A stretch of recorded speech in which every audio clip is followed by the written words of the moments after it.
Good morning, student. Standard 12, subject physics. Topic number 3, kinetic theory of gases and radiation. In previous video, we have to see the ideal gas equation, that is PV is equal to nRT, where PV the pressure, PV the volume of given mole of gas, N with the number of moles, R with the universal gas constant, and T with the absolute temperature. We have to see in the काय केलं होतं ideal gas and काय घेतलं होतं त्या ठिकाणी real gas. आता ideal gas जर असेल तर त्याच्यामध्ये काय सांगितलं होतं की इंटरमॉलिक्युलर इंटरॅक्शन जे आहे ते इंटरमॉलिक्युलर इंटरॅक्शन आर अब्सेंट. एक इन कटलं होतं त्या ठिकाणी आयडियल गॅसमध्ये. Real gas are composed of काय घेतलं होतं त्या ठिकाणी मॉलिक्युल्स घेतलं होतं किंवा त्या ठिकाणी ॲटम घेतलं होतं. आणि in atoms or molecules there is a intermolecular force of attraction or काय सांगितलं त्या ठिकाणी intermolecular interactions are present. Therefore gas which is real gas which is not काय येणार आहे त्या ठिकाणी आयडियल गॅस. म्हणजे रिअल गॅस हा आयडियल गॅस त्या ठिकाणी बोलू शकत नव्हतं. Then we have to see the point घेतला होता त्या ठिकाणी मीन फ्री पाथ घेतला होता. त्याच्यामध्ये आपण फ्री पाथ घेतलं होतं. फ्री पाथ म्हणजे काय सांगितलं होतं त्या ठिकाणी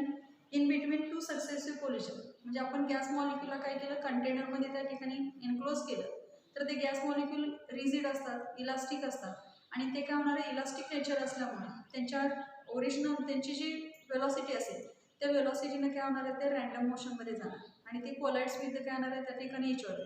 जेव्हा ते एकमेकावर कोलाइड होत असणार आहेत त्याच वेळी त्या कंटेनरसुद्धा काय होणार आहे त्या ठिकाणी कोलाइड होणार आहे. आणि मग याच्यामध्ये बिटवीन टू सक्सेसिव्ह काय घेतलं त्या ठिकाणी collision the molecules move along काय सांगितलं होतं त्या ठिकाणी स्ट्रेट लाईन पाथ आणि straight line path with constant velocity. म्हणजे between two successive collision the molecule असेल किंवा पार्टिकल्स ट्रॅव्हल्स इन काय सांगितलं होतं त्या ठिकाणी straight line with a constant velocity which is known as काय म्हटलं होतं त्या ठिकाणी फ्री पाथ असं म्हटलं. Average distance travelled by a molecule average distance travelled by molecule with constant काय सांगितलं होतं त्या ठिकाणी स्पीड घेतलं होतं विच इज नोन ॲज काय घेतलं होतं त्या ठिकाणी मीन फ्री पाथ असं म्हटलं होतं. मग हा मीन फ्री पाथ आहे कशावर डिपेंड होता तर mean free path which is inversely proportional to the काय घेतलं होतं त्या ठिकाणी density as well as this mean free path is also inversely proportional to the काय घेतलं होतं त्या ठिकाणी स्क्वेअर ऑफ द डी घेतला होता म्हणजे डी स्क्वेअरला घेतला होता. आणि मग we have to get the equation मिळालं होतं की मीन फ्री पाथचं lambda which is equal to 1/√2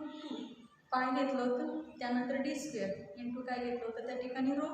तर काय घेतलं होतं त्या ठिकाणी lambda which is equal to काय घेतलं होतं त्या ठिकाणी 1/√2 पाय घेतलं होतं T square in bracket N upon काय घेतलं होतं त्या ठिकाणी पी.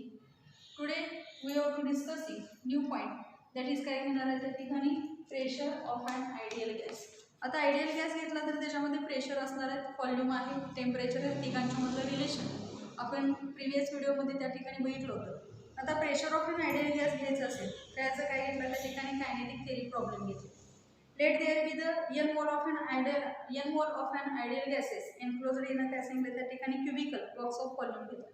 म्हणजे हिअर वी हॅव काय घेतलं त्या ठिकाणी एक क्युबिकल बॉक्स घेतलेला. त्या क्युबिकल बॉक्समध्ये आम्ही काय केले गॅस मॉलिक्युल्स एनक्लोज केले. आता क्युबिकल बॉक्स जर असेल तर क्युबिकल म्हणजे त्याच्या ईच साईड कशा असणार आहे त्या ठिकाणी सेम असणार आहे. म्हणजे इथं आपण त्याची साईड काय घेतली त्या ठिकाणी एल घेतली. साईड एल घेतली तर ऑल साईड कशा असणार त्या ठिकाणी इक्वल. आणि म्हणून याचा जर एरिया काढायचा असेल तर एरिया आपल्याला काय होणार आहे त्या ठिकाणी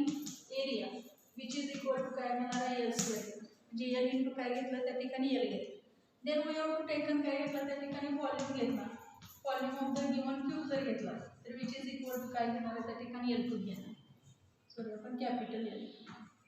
काय घेतलं त्या ठिकाणी एल क्यूब आपण त्या ठिकाणी कन्सिडर करणार आहात. म्हणजे व्हॉल्यूम जो आहे तो व्हॉल्यूम काय घेतला त्या ठिकाणी एल क्यूब आला. एरिया ऑफ द क्यूब काय आला त्या ठिकाणी ए स्क्वेअर त्या ठिकाणी आलेला आहे. आता इथं वॉल्स ऑफ द बॉक्स जे आहेत आर केप्ट ॲट काय सांगितलं त्या ठिकाणी कॉन्स्टंट टेम्परेचर कॅपिटल टी सांगितले. तर इथं आपल्याला जर कळत प्रश्न विचारला जातोय की द गॅस मॉलिक्यूल जे आहेत ते कंटिन्युअसली मूव्ह इन काय होणार आहे त्या ठिकाणी रँडम मोशन. म्हणजे कंटिन्युअसली मूव्ह कशामध्ये होणार ते रँडम मोशनमध्ये होणार. आता रँडम मोशन तुम्हाला माहिती आहे की ते रँडम मोशनमध्ये मूव्ह होत असताना एकमेकावर काय होणार आहे त्या ठिकाणी कोलाइड्स होणार आहे. ते कोलाइड्स होत असताना एकमेकावर कोलाइड होतील त्याचबरोबर वॉल ऑफ द कंटेनरवर सुद्धा काय होणार आहे ते त्या ठिकाणी कोलाइड होणार आहे. म्हणजे त्यांचं नेचर जे आहे ते कसं आहे त्या ठिकाणी बाउन्सिंग नेचर आपल्याला त्या ठिकाणी मिळत असते. आता हे बाउन्सिंग नेचर जर बघितलं ते आपल्या आकृतीमध्ये जर बघितलं क्युबिकल शेप असल्यामुळं या ठिकाणी 3 ॲक्सिस आपण कन्सिडर केलेले आहेत. एक एक्स ॲक्सिस आहे, एक काय घेतला त्या ठिकाणी वाय आणि हा थर्ड ॲक्सिस काय घेतला त्या ठिकाणी झेड ॲक्सिस घेतला. Here we have to consider only काय करणार आहे त्या ठिकाणी first we have to consider only काय घेणार आहे त्या ठिकाणी एक्स ॲक्सिस कन्सिडर करणार आणि मग टिपिकल मॉलिक्युल एक घेतलेला आहे ॲश शोन इथे काय घेतलं त्या ठिकाणी फिगर हा मॉलिक्युल आम्हाला त्या ठिकाणी दिसतो. आता काय व्हायला त्या ठिकाणी मूव अलॉंग द काय व्हायला त्या ठिकाणी एक्स ॲक्सिसला त्या ठिकाणी तो मूव आला. आता मूव होत असताना काय होणार आहे हा असाच ट्रॅव्हल होणार आणि इथं जो शेडेड पोर्शन दिसतोय ह्या शेडेड पोर्शनच्या वॉलवर जो तो काय करणार आहे त्या ठिकाणी आदळणार आहे म्हणजे तिथं कोलाइड होणार. आता कोलाइड झाल्यानंतर परत काय होणार आहे आपण सांगितलं ह्याचं नेचर इलास्टिक नेचर आहे म्हणजे परत तो काय होणार आहे तिथे रिबाउन्स होणार आहे आणि रिबाउन्स होत असताना परत तो काय होणार आहे एवढं डिस्टन्स त्या ठिकाणी कव्हर करणार आहे म्हणजे डिस्टन्स किती कव्हर केलं इथून इयर टू इयर म्हणजे ह्या पॉईंटपासून इथंपर्यंत गेला त्या आपल्याला जो आपण रंगवलेला शेडेड पोर्शन आहे त्याच्यावर तो जो नादळ आणि तिथून तो परत काय झाला त्या ठिकाणी रिव्हॉल्व्ह झाला आणि रिव्हॉल्व्ह झाल्यानंतर जेवढं डिस्टन्स एवढं घेतलेलं आहे तेवढ्याच डिस्टन्स तो काय झाला त्या ठिकाणी निगेटिव्ह डायरेक्शनमध्ये तो त्या ठिकाणी गेलेला. आता इथं जर घेतला एक सिंगल मॉलिक्युल घेतला त्या सिंगल मॉलिक्युलचं मास आम्ही कन्सिडर काय केलं त्या ठिकाणी एम घेतलं. त्याची वेलॉसिटी अलॉंग द कुठल्या ॲक्सिसला आहे एक्स ॲक्सिसला आहे therefore G M we have taken this velocity काय घेतली त्या ठिकाणी पी एक्स घेतली. म्हणजे आता पार्टिकल काय व्हायला त्या ठिकाणी मूव्ह आला आहे म्हणून त्या ठिकाणचं त्याचं इनिशियल मोमेंटम आम्ही त्या ठिकाणी काय करणार आहे त्या ठिकाणी कन्सिडर करणार. आता इनिशियल मोमेंटम जे आहे त्या पार्टिकलचं आपण इथं लिहिलं इनिशियल मोमेंटम. मग इनिशियल मोमेंटमचं फॉर्म्युला आहे मास इंटू काय म्हणतो आपण त्या ठिकाणी वेलॉसिटी म्हणतो. आणि इथं पार्टिकलचं मास किती घेतलं त्या ठिकाणी एम घेतलं आणि वेलॉसिटी अलॉंग एक्स ॲक्सिस आहे म्हणून आपण इथे काय लिहिलं त्या ठिकाणी पी एक्स घेतलं. आता इथं ज्यावेळेस तो शेडेड पोर्शनवर जाऊन बाउन्स होणार आहे शेडेड पोर्शनवर जाऊन कोलाइड होणार आहे आणि तिथून तो काय झाला त्या ठिकाणी रिबाउन्स झाला. रिबाउन्स होत असताना तीच वेलॉसिटी असणार म्हणजे कुठली वेलॉसिटी असणार आहे त्या ठिकाणी एम पी एक्स असणार फक्त त्याची डायरेक्शन कशी आहे त्या ठिकाणी अपोजिट आहे आणि म्हणून त्याच मॉलिक्युलचं फायनल मोमेंटम जे आहे ते आम्हाला मिळणार आहे final momentum which is equal to काय येणार त्या ठिकाणी मायनस एम काय झालं त्या ठिकाणी पी एक्स म्हणजे वेलॉसिटी किती होती पी एक्स होती आणि रिव्हॉल्व झाल्यानंतरची वेलॉसिटी आहे ती सुद्धा काय झाली त्या ठिकाणी एम पी एक्स झाली. आता इथं काय झालं मोमेंटम चेंज झाला इनिशियल मोमेंटम आणि फायनल मोमेंटम हे वेगवेगळे आणि मग आम्हाला त्यांच्यातला चेंज इन मोमेंटम काढायचं. Change in momentum of particle only in the काय घेणार आहे त्या ठिकाणी x component of the momentum तो आम्ही कशात दाखवणार आहे त्या ठिकाणी डेल्टा पी एक्सनं दाखवणार म्हणून आम्ही इथं लिहूया चेंज इन मोमेंटम लिहूया change in momentum which is equal to काय म्हटलं आपण त्या ठिकाणी फायनल मोमेंटम मायनस काय घेतलं त्या ठिकाणी initial momentum final momentum minus initial momentum जे आहे ते आपण पी अक्षराने डिनोट करतो चेंज इन आणि इथं चेंज इन आपण घेतला डेल्टा पी एक्स घेतला अलॉंग एक्स ॲक्सिससाठी आपण एक्स घेतलं. फायनल मोमेंटम किती आलं त्या ठिकाणी मायनस एम पी एक्स घेतले मायनस इनिशियल मोमेंटम काय आहे त्या ठिकाणी हा मायनस आहे आणि हा काय त्या ठिकाणी प्लस आहे हा एम काय आला त्या ठिकाणी एक्स म्हणजे we have to get the value काय मिळालं delta P X which is equal to काय मिळालं त्या ठिकाणी -2 एम काय मिळालं त्या ठिकाणी पी एक्स म्हणजे आम्हाला हे इक्वेशन मिळालेलं आहे कशाचं मिळालं चेंज इन मोमेंटमचं मिळालं. मात्र आपल्याला सगळ्यांना माहिती आहे अकॉर्डिंग टू द काय घेणार आहे त्या ठिकाणी law of conservation of momentum. Law of conservation of momentum काय सांगते when two bodies collide with each other सांगितले म्हणजे दोन body collide with each other होत असतील तर देअर काय सांगितलं त्या ठिकाणी टोटल मोमेंटम बिफोर कोलिजन जो घेतलेला आहे म्हणजे there total momentum before collision which is equal to the काय येणार आहे त्या ठिकाणी टोटल मोमेंटम आफ्टर कोलिजन म्हणजे बिफोर कोलिजनचं जेवढं मोमेंटम असणार आहे तेवढंच काय असणार आहे त्या ठिकाणी आफ्टर कोलिजनचं सुद्धा असणार आहे आणि म्हणून या ठिकाणी आपण सांगताना सांगितले momentum transfer to the wall during collision which is equal to काय सांगितलं त्या ठिकाणी which is equal to +2 M काय सांगितलं त्या ठिकाणी पी एक्स आपल्याला सांगितलेलं आहे म्हणजे total momentum before collision which is equal to total momentum after collision दोन्ही टर्म सारख्याच आहेत आणि म्हणून इथं काय घेतलंय -2 M P X you are to get the value काय मिळाले त्या ठिकाणी +2 एम पी एक्स मिळाले. The revolves molecule will then goes to the opposite wall and collides with its end म्हणजे तिथं थांबणार का परत तो काय होणार आहे पुढच्या वॉलवर जाऊन आणि तो त्या ठिकाणी आदळणार आहे म्हणजे तो तिथं रिव्हॉल्व्स त्या ठिकाणी होणार आहे. आता इथं आम्हाला काय करायचं आहे ॲव्हरेज फोर्स त्या ठिकाणचं काढायचं. आता average force exerted by the काय सांगितलं त्या ठिकाणी one molecules on the wall equal to the average rate of change of काय सांगितलं त्या ठिकाणी मोमेंटम म्हणजे अकॉर्डिंग टू काय सांगितलं आपण त्या ठिकाणी Newton second law of motion सांगितलंय की rate of change of momentum is directly proportional to the काय सांगितलं त्या ठिकाणी force imparted on that of the काय सांगतो त्या ठिकाणी बॉडी सांगतो. म्हणजे दिस फोर्स जे आहे ते डायरेक्टली प्रोपोर्शनल कुणाला त्या ठिकाणी रेट ऑफ चेंज ऑफ मोमेंटमला. म्हणजे फोर्स एक्झर्टेड जे आहे विच इज इक्वल टू आम्ही घेणार आहे तो काय सांगितला चेंज इन मोमेंटम अपॉन काय सांगितलं त्या ठिकाणी टाइम सांगितलं. म्हणजे डेल्टा पी अपॉन काय सांगितलं त्या ठिकाणी डेल्टा टी. आता हे फोर्स एक्झर्टेड आहे, हे फोर्स एक्झर्टेड कुठे घेणार आहे तर अलॉंग टू कुठलं घेणार त्या ठिकाणी एक्स ॲक्सिसला घेणार आहे. म्हणून सांगितलं average force exerted by one molecule on the wall equal to the average rate of change of momentum during the time for one काय सांगितलं त्या ठिकाणी collision. To find this average rate we have to divide the change in momentum time taken by काय time taken for काय सांगितलं त्या ठिकाणी one collision. आता आफ्टर कोलिजन घेतलं म्हणजे हा पार्टिकल जो आहे तो काय झाला या ठिकाणी शेडेड पोर्शन आहे, ते शेडेड पोर्शनवर जाऊन काय झालं त्या ठिकाणी कोलाइड झालं. आता कोलाइड झाल्यानंतर त्यानं किती डिस्टन्स कव्हर केलेलं आहे हे आपल्याला या ठिकाणी काढणं गरजेचं आहे. तर काय सांगितलंय the molecules travels to the काय सांगितलं त्या ठिकाणी ऑपोजिट वॉल अँड इज काय सांगितलं त्या ठिकाणी रिफ्लेक्टेड बॅक. मग अशी मी जे सांगितलं तिथून तो काय झाला या पोर्शनवर इथं जाऊन तो आदळला आणि तिथून परत तो काय झाला त्या ठिकाणी रिबाउंड झाला. म्हणजे त्याचं डिस्टन्स काय झालं त्या ठिकाणी ट्रॅव्हल्स बॅक टुवर्ड्स द काय सांगितलं त्या ठिकाणी ओरिजिनल इज रिफ्लेक्टेड काय सांगितलं त्या ठिकाणी back. It travels back towards the shaded wall again to collide with the shaded walls. This means that molecule covers the distance. म्हणजे काय सांगितलं when this molecule collide with the काय सांगितलं त्या ठिकाणी shaded portion म्हणजे तो shaded portion वर जाऊन काय झाला collide झाला. तिथून तो परत काय झाला रिबाउंड झाला. हा आपण सांगितलं तो रिबाउंड झाला. म्हणजे इथून इथं पर्यंत गेला त्याचा डिस्टन्स काय होतं येल होतं. परत तो shaded portion पासून परत तो काय झाला त्या ठिकाणी रिबाउंड झाला म्हणजे रिफ्लेक्टेड बॅक झाला. ते डिस्टन्स म्हणजे total distance covered by the particle जो आहे ते total distance covered by the particle आम्ही किती सांगणार आहे त्या ठिकाणी 2l इतकं सांगणार आहे. म्हणजे distance covered by the particle किती मिळालं आम्हाला त्या ठिकाणी 2l त्या ठिकाणी मिळालेलं आहे. मग त्या ठिकाणची आम्हाला काय करायचे वेलॉसिटी काढायची आहे. मग आम्हाला सगळ्यांना फॉर्म्युला माहित आहे की वेलॉसिटी असेल किंवा स्पीड असेल velocity which is equal to आम्ही काय सांगतो त्या ठिकाणी डिस्टन्स अपॉन काय सांगतो त्या ठिकाणी टाइम सांगतो.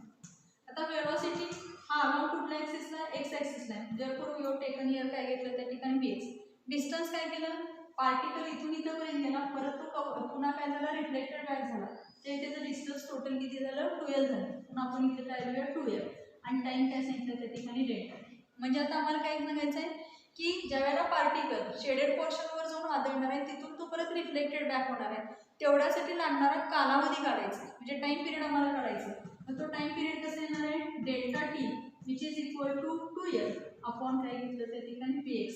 म्हणजे आम्हाला डेल्टा टी आपण इकडे घेतला हा px काय केला डिवाइड केला म्हणजे आपल्याला जे टाइम काढा T which is equal to काय सांगितलं त्या ठिकाणी 2l अपॉन काय सांगितलं त्या ठिकाणी px सांगितलं. मग अशी जे सांगितलं होतं ॲव्हरेज फोर्स आम्हाला काढायचं हे ॲव्हरेज फोर्स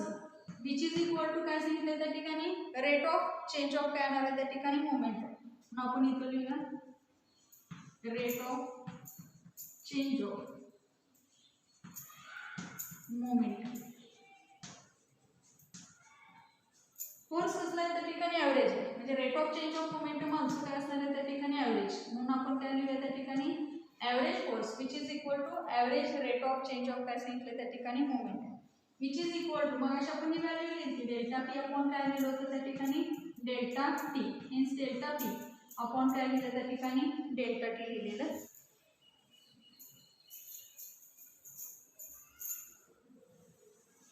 आता delta P upon delta T here we have to substitute the value of delta P. Delta पीची व्हॅल्यू आम्हाला इथे मिळाली होती किती मिळाली होती 2m px मिळाली होती. डेल्टा पीची व्हॅल्यू काय मिळाली होती 2m px घेतली अपॉन डेल्टा टीची व्हॅल्यू जी आहे ती व्हॅल्यू आम्हाला ही मिळालेली आहे म्हणजे ना 2m अपॉन काय घेतलं त्या ठिकाणी px. हेन्स आणि करणार आहे त्या ठिकाणी hence average force which is equal to घेणार हा 2m px अपॉन काय येणार आहे या ठिकाणी हा 2l येणार आणि हा vx काय झाला या ठिकाणी न्यूमरेटर हा vx which is equal to काय घेणार आता आपण 2 काय झाले त्या ठिकाणी कॅन्सल झाले 2 कॅन्सल झाले रिमेनिंग टर्म आहे ती काय m px स्क्वेअर अपॉन काय मिळालं त्या ठिकाणी l. म्हणजे ॲव्हरेज फोर्स जे आहे एक्झर्टेड ऑन द काय सांगितलं त्या ठिकाणी मॉलिक्यूल्स आहे exerted on the molecule which is given by काय मिळालं त्या ठिकाणी M V X square upon काय मिळालं त्या ठिकाणी एल मिळालं. आता हा व्ही एक्स स्क्वेअर एल घेतलं तर हा काय घेतलाय एका मॉलिक्यूलसाठी घेतलाय फॉर सिंगल मॉलिक्यूल. आम्ही इथे काय लिहिलं त्या ठिकाणी वन दिला म्हणजे फॉर सिंगल वन मॉलिक्यूलसाठी आहे तो M V X one square upon काय म्हटलं त्या ठिकाणी एल म्हटलं म्हणजे it is the component of the velocity of molecule काय घेतलं वन घेतलं. कन्सिडरिंग द मॉलिक्यूल घेतलं मॉलिक्यूल 2 घेतला 3 घेतला 4 घेतला तर 2 3 4 डॅश डॅश घेतला विथ रिस्पेक्ट टू द कोणाचे घेतला एक्स कंपोनंट घेतला तर त्यांच्या रिस्पेक्टिव्ह वेलोसिटीच्या होणार आहेत त्या काय होणार त्या ठिकाणी जसं आपण पी एक्स वन घेतलं तसं काय होणार पी एक्स 2 होणार पी एक्स काय होणार त्या ठिकाणी 3 येणार पी एक्स काय होणार त्या ठिकाणी 4 येणार डॅश डॅश डॅश म्हणजे त्यांच्या वेलोसिटी काय होत जाणार त्या ठिकाणी चेंजेस होत जाणार आणि म्हणून the total average force on the काय घेणार आहे त्या ठिकाणी वॉल जे total average force on the wall जे आहे ते आपल्याला या ठिकाणी मिळणार आहे इक्वेशन नंबर आपण काय लिहूया त्या ठिकाणी 2 लिहू जे average force the average force on the wall from equation 2 is काय येणार आहे त्या ठिकाणी गिवन बाय आम्ही इथं ॲव्हरेज काढायचं असेल तर काय करणार आहे आय एम अपॉन काय घेतलं त्या ठिकाणी कॅपिटल लिहिलं वेलोसिटी काय होणार आहे चेंजेस होणार आहे म्हणजे काय होणार आहे पहिला मॉलिक्यूल असेल तर व्ही एक्स वन स्क्वेअर दुसरा मॉलिक्यूल असेल तर V X two square plus dash dash dash dash पर्यंत बरोबर एन मॉलिक्यूल्स असतील तर B X N molecules square आपण म्हणजे we have to get value काय मिळालं average force which is equal to M upon capital L in ब्रॅकेटमध्ये काय मिळालं V X one square plus V X two square plus dash dash dash आपण त्या ठिकाणी घेतलेलं आहे. आता आम्हाला काय करायचं इथं ॲव्हरेज प्रेशर काढायचं मग आता पहिल्यांदा आपण प्रेशरचा फॉर्म्युला घेऊया pressure which is equal to आम्ही काय सांगतो त्या ठिकाणी फोर्स अपॉन काय सांगितलं त्या ठिकाणी एरिया सांगितलं. आता प्रेशर कसं सांगितलं त्यांनी ॲव्हरेज प्रेशर सांगितलं म्हणून आम्ही इथं लिहूया average pressure which is equal to काय म्हणतात त्या ठिकाणी ॲव्हरेज फोर्स अपॉन काय म्हटलं त्या ठिकाणी एरिया. आता ॲव्हरेज फोर्स आपल्याला ॲव्हरेज प्रेशरची व्हॅल्यू काढायची आहे ॲव्हरेज प्रेशरची value denoted by the letter काय सांगितलं त्या ठिकाणी पी न दाखवतो ॲव्हरेज प्रेशर कशात दाखवलं त्या ठिकाणी P means P which is equal to आता व्हॅल्यू कोणाची घ्यायची आहे ॲव्हरेज फोर्सची व्हॅल्यू आम्हाला या ठिकाणी मिळाली ती व्हॅल्यू आम्ही काय करणार तिथं सबस्टिट्यूट करणार म्हणजे काय मिळालं आम्हाला त्या ठिकाणी एम अपॉन काय मिळालं त्या ठिकाणी L in bracket P X one square plus P X two square plus dash dash dash dash dash बरोबर आहे अपॉन काय आलं त्या ठिकाणी एरिया घेतला आहे आता एरिया किती येणार आहे त्या ठिकाणी एल स्क्वेअर म्हणजे आमचं इक्वेशन आहे मीन्स की is equal to M upon L घेतला इंटू घेतला हा एल स्क्वेअर इन ब्रॅकेटमध्ये काय घेतला P X one square plus P X two square plus dash dash dash dash dash आपण त्या ठिकाणी इन स्क्वेअर गेट व्हॅल्यू काय मिळाली पी जिथं फक्त आपण व्हॅल्यू सबस्टिट्यूट केलं मीन्स काय घेतलं एम इन ब्रॅकेटमध्ये P X one square plus काय घेतलं P X two square plus dash dash dash घेतलं अपॉन हा एल इंटू एल काय L into L square means काय मिळाला आम्हाला त्या ठिकाणी एल क्यूब त्या ठिकाणी मिळाला. आता हा एल क्यूब जो आहे तो एल क्यूब म्हणजे मागाशी आपण सांगितलं होतं तो म्हणजे काय त्या ठिकाणी व्हॉल्यूम आहे म्हणजे आपण इथे लिहूया M P X one square plus तर V X two square plus dash dash dash घेतला अपॉन काय घेतलं आय एल क्यूब म्हणजे काय घेतलं पी वाटल्यास आपण इथं रिझन लिहूया काय सांगितलं होतं P which is equal to काय घेतलं होतं एल क्यूब घेतलं होतं इथं रिझन लिहूया area which is equal to काय सांगितलं होतं त्या ठिकाणी एल स्क्वेअर म्हणजे आम्हाला व्हॅल्यू काय मिळाली P is equal to M in bracket P X one square plus V X two square plus dash dash dash upon काय मिळालं त्या ठिकाणी पी मिळालं. आता आम्हाला काय करायचं आहे average of the square velocity घ्यायची आहे x component of the velocity is given bye आता ते ॲव्हरेज वेलॉसिटी कशी काढायची तर आपण या ठिकाणी बोलू ॲव्हरेज म्हणजे काय म्हणतो आपण त्यांची सरासरी असं म्हणतो. आता सरासरी काढायची असेल तर आपण काय करतो सगळ्यांची बेरीज करतो जेवढे नंबर्स आहेत समजा आपल्याकडे 6 नंबर्स असतील त्यांची ॲव्हरेज काढायची असेल तर त्या सगळ्यांची बेरीज करून डिवायडेड बाय काय करतो 6 ने भागतो म्हणजे जेवढे नंबर्स आहेत जेवढे मॉलिक्युल्स आहेत तेवढ्या सगळ्यांची काय करायची बेरीज करून डिवायडेड बाय तो नंबर घ्यायचा. The average of the squares of the components of the velocity is given bye आपल्याला घ्यायचे. आता हे कुणासाठी घ्यायचे तर आपल्याला एक्स कंपोनंटसाठी घ्यायचे आहे मग त्याच्यामध्ये मॉलिक्युल्स किती आहेत एन मॉलिक्युल्स आहेत आणि म्हणून आम्ही इथं लिहिणार आहे means P X one square plus काय घेतलं P X two square plus V X 3 काय घेतला square plus dash dash dash किती मॉलिक्युल्स आहेत n मॉलिक्युल्स आहेत मग पी एक्स n काय घेतला त्या ठिकाणी स्क्वेअर घेतला आणि जेवढे नंबर ऑफ मॉलिक्युल्स आहेत त्यांना त्याला काय करणार आहे त्या ठिकाणी डिवाइड करणार आणि मग त्यांची जी ॲव्हरेज वेलॉसिटी आहे ती ॲव्हरेज वेलॉसिटी आपण कशाने दाखवणार आहे पी एक्स हा काय त्या ठिकाणी स्क्वेअर फक्त त्याला काय घेतलंय त्या ठिकाणी बार घेतले म्हणजे average of the square velocity which is equal to काय आलं पी एक्स स्क्वेअर काय आला bar which is equal to P X 1 square plus P X 2 square plus P X 3 square plus dash dash dash काय म्हटलं P X n square घेतला upon काय घेतला त्या ठिकाणी कॅपिटल आम्हाला व्हॅल्यू कोणाची काढायची आहे त्याची व्हॅल्यू काढायची या पॉईंटची आपण जे मागाशी घेतलं होते इथं त्याची व्हॅल्यू आम्हाला पाहिजे मीन्स आणि काय म्हणणार हेन्स हा पी एक्स स्क्वेअर काय घेतला बार इंटू काय घेतला n घेतला विच इज इक्वल टू काय आला पी एक्स 1 स्क्वेअर प्लस काय मिळाला P X 2 square plus dash dash dash काय मिळाला त्या ठिकाणी पी एक्स n ब्रॅकेट काय मिळाला त्या ठिकाणी स्क्वेअर म्हणजे ही सगळ्यांची व्हॅल्यू आहे मग आता ही जी व्हॅल्यू आहे ती आपण काय करायची त्या इक्वेशनमध्ये आपण काय करायचे सबस्टिट्यूट करायची आहे मग आमचं इक्वेशन काय मिळणार hence P is equal to काय घेतलंय m घेतलंय m this px1 square plus px2 square plus dash dash dash यांची व्हॅल्यू काय मिळाली we have to get this value means value कोणती आहे आमची त्या ठिकाणी px स्क्वेअर बार इंटू काय मिळालं त्या ठिकाणी m अपॉन जो मिळणार आहे तो अपॉन काय मिळाला त्या ठिकाणी p म्हणजे व्हॅल्यू काय मिळाली hence p is equal to काय मिळालं त्या ठिकाणी n px square bar upon काय मिळालं त्या ठिकाणी p मिळाला आता हा px जो आहे ही म्हणजे कोण आहे त्या ठिकाणी वेलॉसिटी म्हणजे आम्हाला हा फॉर्म्युला मिळाला आता आपल्याला माहिती आहे की p वेलॉसिटी जी आहे म्हणजे आपण इथं वाक्य एक सांगणार आहे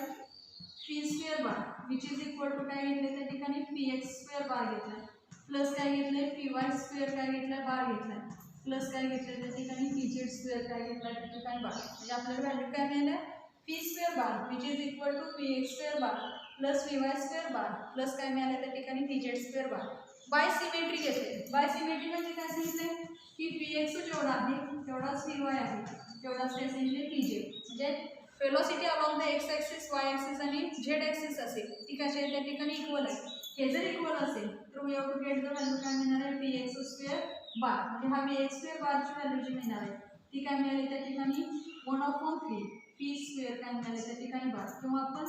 p स्क्वेअर बार अपॉन काय म्हणू शकतो त्या ठिकाणी 3 म्हणू शकतो म्हणजे we have to get the value काय मिळाली px square bar which is equal to काय मिळालं त्या ठिकाणी 1/3 काय मिळालं p स्क्वेअर बार और काय सांगू शकतो त्या ठिकाणी p स्क्वेअर बार अपॉन काय मिळालं त्या ठिकाणी 3 मिळालं ही जी व्हॅल्यू आहे ही व्हॅल्यू आपण काय करायचे त्या वरच्या इक्वेशनमध्ये तिथे काय करायचे सबस्टिट्यूट करायचे मग आमचं इक्वेशन काय बनणार hence p is equal to घेतलं m घेतलं हा px स्क्वेअर बारची व्हॅल्यू काय मिळालं त्या ठिकाणी p स्क्वेअर काय मिळाली बार मिळालं अपॉन काय मिळालं त्या ठिकाणी 3 मिळालं हा कॅपिटल m आणि हा कॅपिटल काय त्या ठिकाणी p आहे म्हणजे आम्हाला व्हॅल्यू काय मिळाली hence p is equal to हा 1/3 घेतला सेपरेट टर्म आपण घेतला त्यानंतर काय घेतला हा n घेतला त्यानंतर हा n घेतला हा p स्क्वेअर बार अपॉन काय घेतलं त्या ठिकाणी p घेतलं आता हा nm जो घेतलेला आहे हा n म्हणजे नंबर ऑफ मॉलिक्युल्स घेतले होते काल आपण आणि p विथ द व्हॉल्यूम घेतलं होतं मग आम्हाला व्हॅल्यू काय मिळू शकते p इज इक्वल टू 1/3 घेतले हा रो घेतला त्यानंतर काय मिळालं त्या ठिकाणी m आणि हा काय मिळाला त्या ठिकाणी p स्क्वेअर बार काल आपण एक व्हॅल्यू घेतली होती बघा rho which is equal to n upon काय घेतला होता त्या ठिकाणी p या पद्धतीने नसेल तर तुमच्या पुस्तकामध्ये सांगितले त्या पद्धतीने फॉर्म्युला काय मिळाला आम्हाला p which is equal to 1/3 काय मिळाला n upon p m p square काय मिळाला त्या ठिकाणी बार आणि this is the equation for pressure this is also equation for the काय त्या ठिकाणी प्रेशर आम्हाला मिळालेलं आहे परत आपण त्या ठिकाणी m ची व्हॅल्यू कॅपिटल m पण त्या ठिकाणी घालू शकतो म्हणजे m अपॉन p म्हणजे हेच इक्वेशन जे आहे हा nm ची व्हॅल्यू आम्ही काय लिहू शकतो त्या ठिकाणी कॅपिटल m सुद्धा लिहू शकतो म्हणजे आम्हाला व्हॅल्यू काय मिळाली pressure p which is equal to काय मिळालं त्या ठिकाणी 1/3 capital n upon capital p into काय मिळालं त्या ठिकाणी mp स्क्वेअर बार त्या ठिकाणी मिळालं हा p चं काय झालं त्या ठिकाणी व्हॉल्यूम आम्हाला त्या ठिकाणी मिळालेलं आहे म्हणजे equation show equation has been obtained for a cubical shaped container it can be shown to be valid for containers of any काय सांगितले त्या ठिकाणी shape we assume that there are no intermolecular collision म्हणजे Also, we have assumed that there are no intermolecular collision. The number of molecules in the container is so large that even if the molecular collision taken into account, the above expression does not change. If a molecule acquires a velocity with component different than Vx, Vy and Vz, after collision there will be invariably be some other molecules having different initial velocity now acquiring the velocity of the component Vx, Vy, Vz. As the gas is steady, this must be happening. Thus the collision do not काय सांगितले त्या ठिकाणी affect. म्हणजे collisionचा effect त्याच्यावर होणार नाही. Then we have to see next point, that is काय बघणार त्या ठिकाणी root mean square velocity. We have to taken that is the root mean square, that is RMS speed आपण घेणार. आता रूट मीन स्क्वेअर स्पीड जे आहे ते कशा पद्धतीने काढायचं आहे, तर बाय युजिंग तर काय करणार आहे त्या ठिकाणी प्रेशरची व्हॅल्यू मागाशी जी घेतली होती mean square speed of the molecule of a gas we have to calculated by using the formula काय घेणार आहे त्या ठिकाणी प्रेशर ऑफ आयडियल गॅस. मग प्रेशर ऑफ आयडियल गॅसचा फॉर्म्युला काय मिळाला होता P इज इक्वल टू काय सांगितलं 1/3 सांगितलं होतं capital N capital P M काय सांगितलं होतं त्या ठिकाणी P स्क्वेअर काय सांगितलं होतं त्या ठिकाणी बार P विथ द व्हॉल्यूम घेतला होता N with the number of molecule घेतलं होतं M विथ द मास घेतलं होतं आणि V विथ द काय घेतलं होतं त्याचं स्पीड आपण त्या ठिकाणी घेतलं होतं आणि हेच ॲव्हरेज स्पीडची व्हॅल्यू आम्हाला फाइंड आउट करायची. मग आम्ही काय करणार हेच हे जे इक्वेशन आहे हा P इकडे घेतला तर PV which is equal to काय मिळालं त्या ठिकाणी 1/3 N मिळाला M P स्क्वेअर काय मिळालं त्या ठिकाणी बार. आम्हाला व्हॅल्यू कोणाची पाहिजे, we have to get the value of P square bar. म्हणून टोटल टर्म आपण काय करूया त्या ठिकाणी लेफ्टला घेतलं तर इक्वेशन काय मिळालं 3PV अपॉन काय मिळालं त्या ठिकाणी NM which is equal to काय मिळालं त्या ठिकाणी P स्क्वेअर बार मिळालं. मीन्स आपण इथं असं लिहूया P square bar which is equal to काय घेतलं त्या ठिकाणी 3PV अपॉन काय घेतलं त्या ठिकाणी N इंटू काय घेतलं त्या ठिकाणी M घेतलं. म्हणजे आम्हाला इक्वेशन काय मिळालं त्या ठिकाणी P square bar which is equal to 3PV upon काय मिळालं त्या ठिकाणी N इंटू M. आता युजिंग काय करायचं त्या ठिकाणी आयडियल गॅस इक्वेशन आपण इथं लिहूया युजिंग आयडियल गॅस इक्वेशन. आता युजिंग आयडियल गॅस इक्वेशन आम्हाला काय सांगितले PV which is equal to काय सांगतो त्या ठिकाणी NRT सांगतो. P विथ द प्रेशर घेतला P विथ द व्हॉल्यूम घेतला N with the number of moles घेतले R with the universal gas constant घेतला T विथ द काय घेतले त्या ठिकाणी ॲब्सोल्यूट टेम्परेचर. ह्याचा यूज करून आपण इथं काय करायचं आहे या ठिकाणी हा जे वरचं इक्वेशन आहे तिथं PV ची व्हॅल्यू काय करणार आहे आपण NRT सबस्टिट्यूट करू. आता NRT ची व्हॅल्यू जर सबस्टिट्यूट केली तर आम्हाला व्हॅल्यू काय मिळणार हेच P square bar which is equal to घेणार आहे हा ते घेतला PV ची जी व्हॅल्यू आहे ती PV ची व्हॅल्यू काय मिळाली NRT म्हणून आपण लिहूया N capital R capital T घेतला अपॉन काय घेणार आहे त्या ठिकाणी कॅपिटल N इंटू काय मिळालं त्या ठिकाणी स्मॉल n त्या ठिकाणी. म्हणजे आम्हाला व्हॅल्यू काय मिळाली त्या ठिकाणी 3 small n capital R capital T upon काय मिळालं त्या ठिकाणी NM मिळालं. आता परत आपण काय केलं काल आपण नंबर ऑफ मॉलिक्युल्स म्हणजे ह्या स्मॉल n ची किंमत काल आपण सबस्टिट्यूट केली होती N इज इक्वल टू काय घेतलं होतं N अपॉन काय घेतलं होतं त्या ठिकाणी NA घेतलं होतं. N अपॉन NA म्हणजे काय तर N मध्ये नंबर ऑफ मॉलिक्युल्स घेतले होते NA म्हणजे काय घेतला होता ॲव्होगाड्रोज नंबर घेतला होता. ही व्हॅल्यू आहे ही व्हॅल्यू आपण ह्या वरच्या इक्वेशनमध्ये सबस्टिट्यूट केली तर we have to get value काय मिळालं त्या ठिकाणी P square bar which is equal to 3 घेतला. देन काय घेऊया हा स्मॉल n ची व्हॅल्यू ही सबस्टिट्यूट करणार आहे म्हणजे काय मिळालं हा कॅपिटल N अपॉन काय मिळालं त्या ठिकाणी हा NA this N small n आणि इंटू काय सॉरी इथं काय मिळालं RT म्हणजे P square bar which is equal to काय मिळालं 3 NRT अपॉन काय मिळालं त्या ठिकाणी NA इंटू N इंटू काय मिळालं त्या ठिकाणी M आपल्याला मिळालेलं आहे.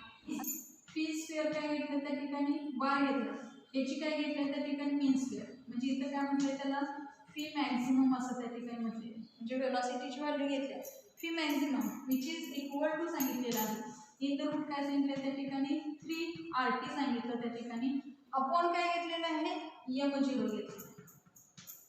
काय सांगितलं P square bar which is equal to P maximum which is equal to in the root 3RT upon काय घेतलं M0.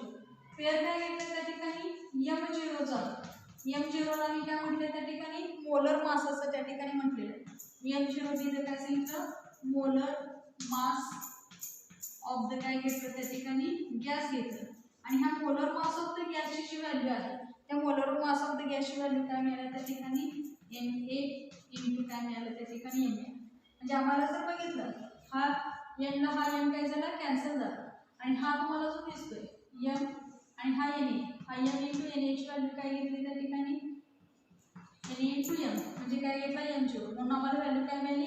p square bar in the root v square bar which is equal to v maximum which is equal to काय सांगितलं in the root 3RT upon काय मिळालं त्या ठिकाणी m0 where m0 म्हणजे काय सांगितलं मोलर मास ऑफ द काय सांगितलं त्या ठिकाणी गॅस. आता हे जे इक्वेशन मिळालेलं आहे हे इक्वेशन म्हणून आपण काय करू शकतोय speed of molecules of the काय सांगितलं त्या ठिकाणी रिअल गॅसची आपण स्पीड काढू शकतो का तर आपल्याला इथं मोलर मास त्या सगळ्यांची माहिती आहे त्या पद्धतीने. For nitrogen gas at 300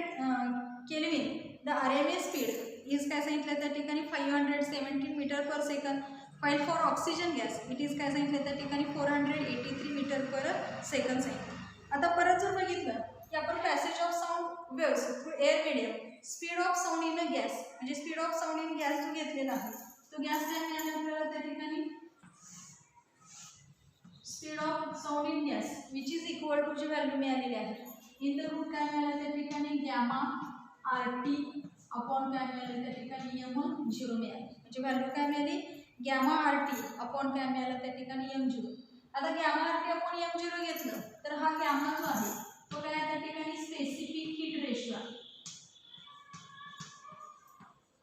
specific heat काय घेतलं जातं त्या ठिकाणी रेशो आणि मग त्याची व्हॅल्यू जी आहे ती काय आहे त्या ठिकाणी Cp अपॉन काय घेतलं त्या ठिकाणी Cv घेतली म्हणजे gamma which is equal to काय सांगितलं Cp अपॉन Cv घेतलं त्याला रेशोला नाव काय दिलं होतं स्पेसिफिक हीट रेशो किंवा त्याला नाव काय दिलं ॲडियाबॅटिक रेशो असं सुद्धा त्या ठिकाणी म्हटलेलं आहे. आणि इट्स मॅक्झिमम व्हॅल्यू जी आहे ती किती आहे त्या ठिकाणी 5/3 फॉर काय घेतले त्या ठिकाणी monoatomic gases the sound waves cannot faster the sound wave cannot move faster than the average speed of the काय सांगितलं त्या ठिकाणी molecule. However the two speeds are of the काय सांगितलं त्या ठिकाणी same order of the काय सांगितलं त्या ठिकाणी magnitude. The molecules serve as a medium to transport sound energy. The speed of sound in hydrogen gas is comparable to the RMS speed of the काय सांगितलं त्या ठिकाणी hydrogen molecules and in काय सांगितलं त्या ठिकाणी nitrogen gas to the RMS speed of the काय सांगितलं त्या ठिकाणी nitrogen molecule. म्हणजे इथं काय सांगणार आहे sound wave cannot move faster than the average speed of the काय सांगितलं त्या ठिकाणी molecules. Next point here we have taken interpretation of temperature in काय घेऊया त्या ठिकाणी कायनेटिक थेरी. इन इक्वेशन काय घेणार आहे त्या ठिकाणी pressure of an ideal gas त्याचं इक्वेशन घेतलं ते इक्वेशन काय मिळालं होतं आपल्याला त्या ठिकाणी P which is equal to 1/3 घेतला होता कॅपिटल M घेतला होता M घेतला होता P स्क्वेअर बार अपॉन काय घेतलं होतं त्या ठिकाणी B घेतलं. Means we have to get value काय मिळाली PV which is equal to काय मिळाली 1/3 n घेतला